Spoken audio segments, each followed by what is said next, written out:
Nanning, one-time capital of Guangxi. In the daytime, a deserted city, streets almost empty, stores boarded up. There are few air raid dugouts here. Instead, the people leave for the fields just after dawn. But at night, the streets are teeming again, the stores open for business as usual. Now, we've seen the guerrillas. Here are China's regular troops. Camouflaged with leaves and foliage, these are the frontline fighters who have borne the brunt of China's warfare against terrific odds. Theirs is a gallant record.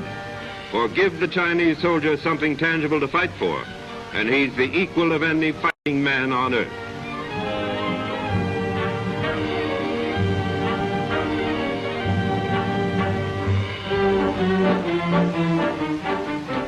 Roads are torn up to form tank traps against the swift-moving armored cars of the enemy.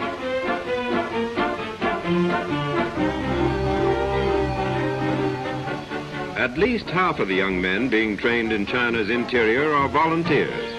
And here's another secret of China's resistance, her inexhaustible manpower. It is estimated that China already has 3 to 4 million men under arms, millions more in training.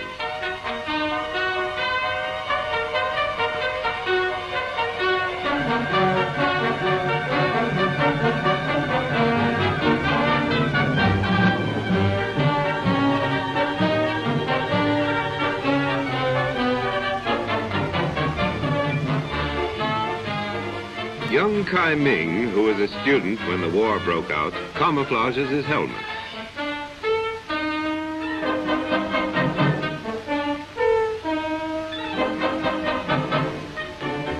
And still more of the secret of China's power is her army's amazing endurance, built on rations that would cripple a Western army.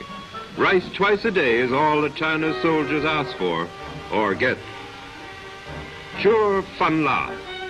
Or come and get it. Scars on the leg of this 15-year-old soldier shows he's already seen action, but it certainly hasn't affected his appetite.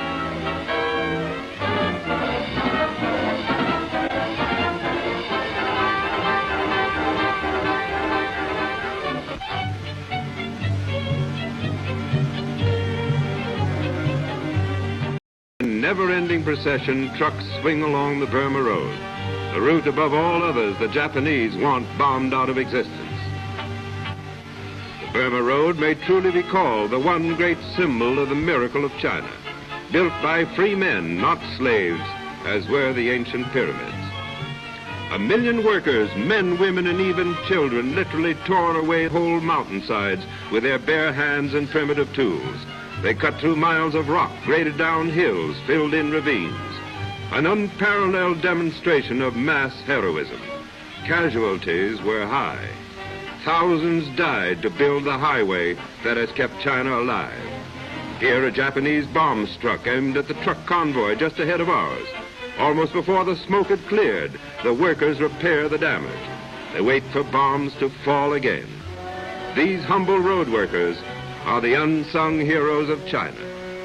Time and again, the convoy takes cover to hide from Jap bombers. Drivers smear mud over the gleaming red crosses of the ambulances. Red crosses are bright targets for the marksmen overhead. Keep supplies moving. That's the never-ending cry. And no possible route is overlooked. The tiniest stream is a carrier. Whole boatloads are dragged upstream by gangs of men trudging along the shore.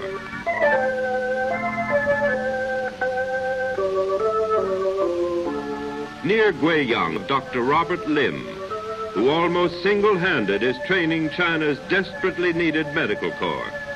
Before the war, China had a bare 2,000 doctors, the equivalent of 1 doctor for every 250,000 people. World-renowned physician and surgeon Robert Lim, on the right, is but one of China's distinguished sons who has sacrificed a personal career in the cause of freedom.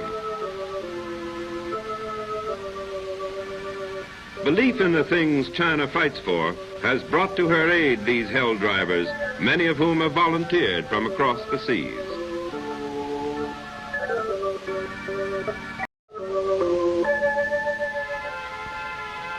China is a land of many peoples.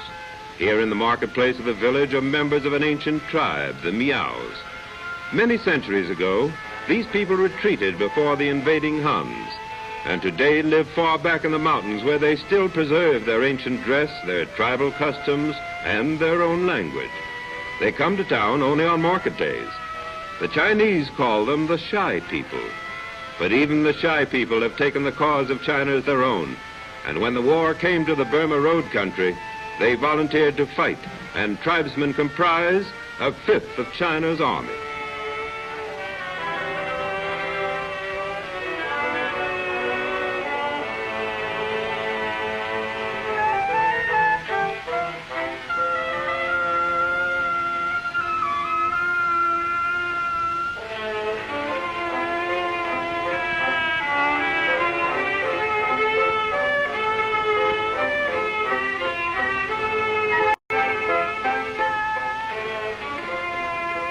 The girls have strong, intelligent faces, bred of sturdy mountaineers. But they are still a shy people.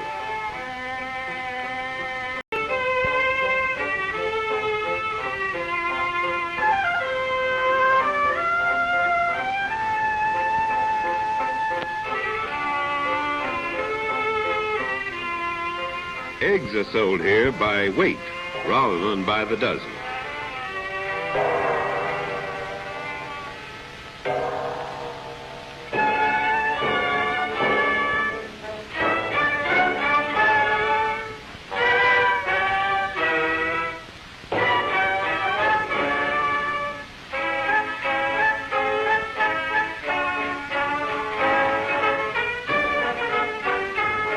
Old customs, age-old patterns of life go on as before.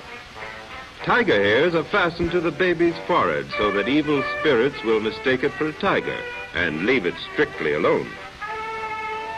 Smoking was known to China long before Sir Walter Raleigh introduced it to the Western world.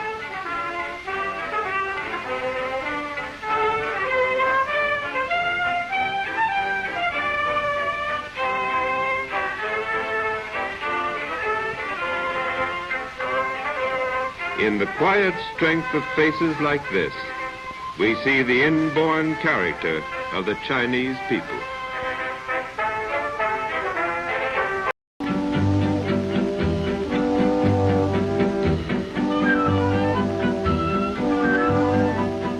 Thousands of feet above sea level, the Burma Road rides the top of a mountain range, opening up breathtaking vistas of 100 miles and more, but bringing peril in the form of sheer drops into great chasms. There are many things to baffle modern science in age-old China.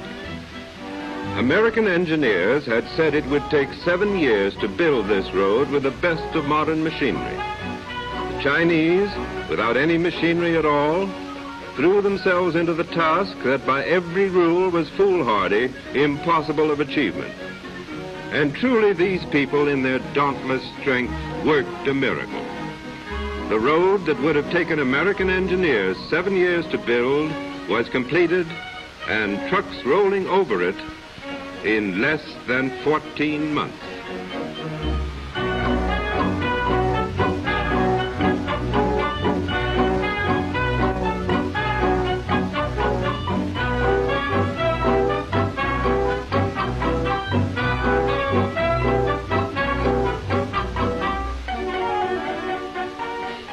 The road carries two-way traffic.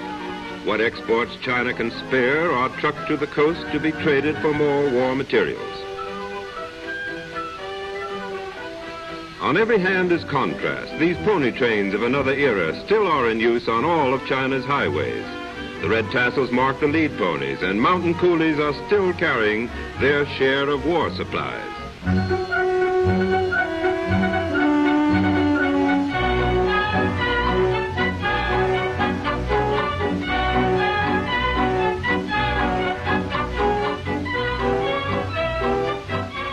Convoy drivers are accustomed to these mishaps of the road, and it's only a matter of minutes until everything is righted. The danger is from the sky, not the river. Convoys stalled on the open road are what Japanese bomber pilots dream about. The Chinese learned a bitter lesson when 50 or 100 trucks were destroyed in a single attack, Now the convoys are limited to 8 and 10.